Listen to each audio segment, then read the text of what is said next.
Hi guys, so me again, still the same day. I'm trying to get loads of filming done so I can edit it, upload it, and then I've got a few videos for a few days to keep me going. Anyway, so these are, I wasn't gonna film this, but I thought I might as well, just to show you what tomatoes I've got and what worked well for me last year and what didn't. Last year I decided that I was going to grow loads of tomatoes. I hadn't grown that much tomatoes in a long time because of blight. I grew 30 tomato plants one year and they all got blight and I was gutted, and then after that I've only grown a few tomato plants. Last year I went crazy, they all got blight. But it just happens, it happens, you know. Other years I've known people to not get blight till September, October, so it really does just depend on the weather. The ones in my polytunnel were absolutely fine. I think one of them, and I'll show you the variety now, one of them got blight and I took that out, but the others were fine. Now then, where's this one? Okay. So I grew this one last year, tomato currant sweet pea. Now this is closely related to a wild tomato and it's very bushy, it goes everywhere, and the tomatoes, as it says, are teeny tiny like currants.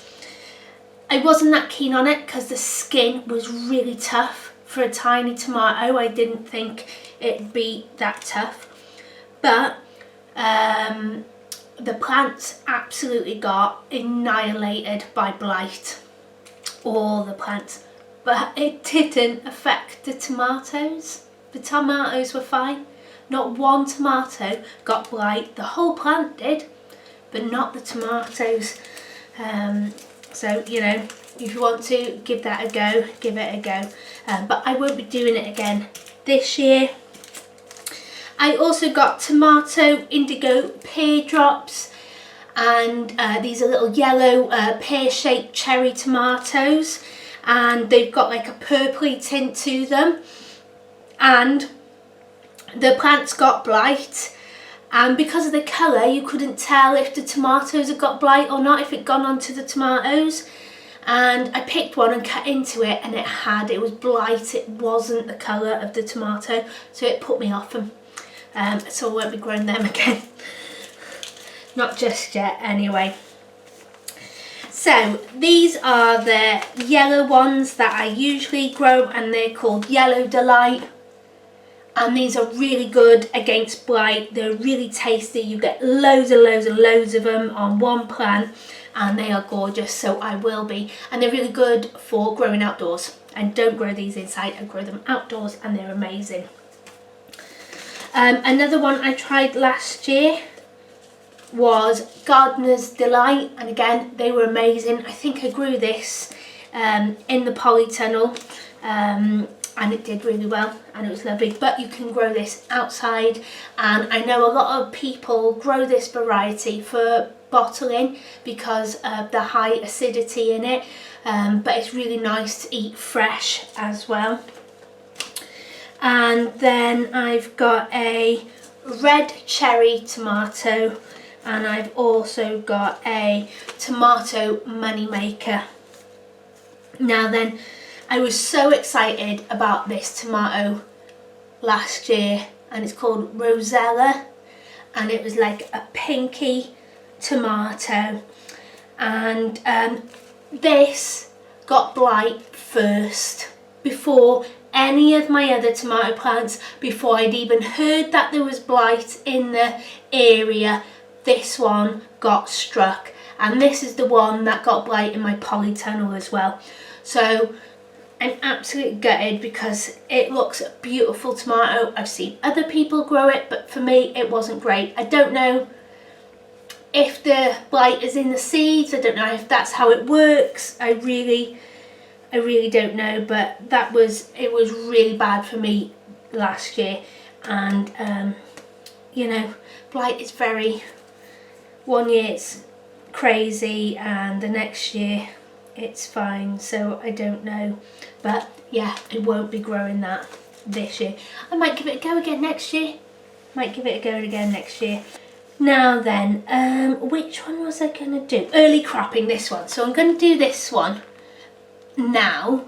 And these will be going in the polytunnel, because like some of the people, they had tomatoes like 4 weeks to 6 weeks before I even had one. So if this year's anything like last year with the blight, at least I'll have some tomatoes before it hits. So I'm going to do these ones now because these are going in the polytunnel. It says it's a very sweet and a very early tomato. I think, is it cherry tomato? Yes. So I'm going to try this. I'm going to plant 8 of these now. I'm going to sow 8 seeds with the hopes that I get between 4 and 6.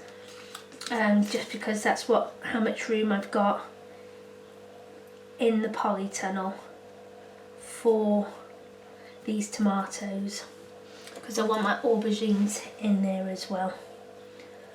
So hopefully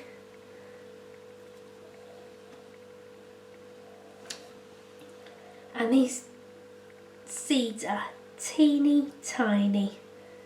They're a little bit like sesame seeds, these are. So 1, 2, 3, 4. Oh, there's a sneaky one there. Well, we'll see. I think actually I've planted about 10, not 8, but never mind. So I'm hoping with them being an early tomato as well, an early cropping one, that I should start hopefully at the end of June or mid-July. That'd be ace if I could have tomatoes by then. I'd be so chuffed, because I usually get them about August, late July, August, yeah, about August. Now then, when the tomatoes grow and they form, the flower comes first and then the fruit comes from the pollinated flower and it grows. I don't know where I've heard it, and I haven't heard it since, but that tomato will stay green for 30 days. And then after that 30 days, that's when it will ripen. So I see loads of people commenting, I've got loads of green tomatoes, how long? So yeah, and if that fruit then is still green on the plant after 30 days, if you take it off it and bring it inside, it will ripen. But before that 30 days, it won't, it will stay green. But usually it takes 60 days, anywhere up to 60 days, between 30 and 60 days for your tomato to ripen. So I'm just going to write on here now.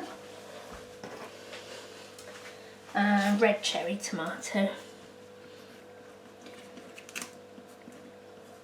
I know it will be a tomato. I've also grown red cherry chilies before, or red cherry balm or something like that they were called.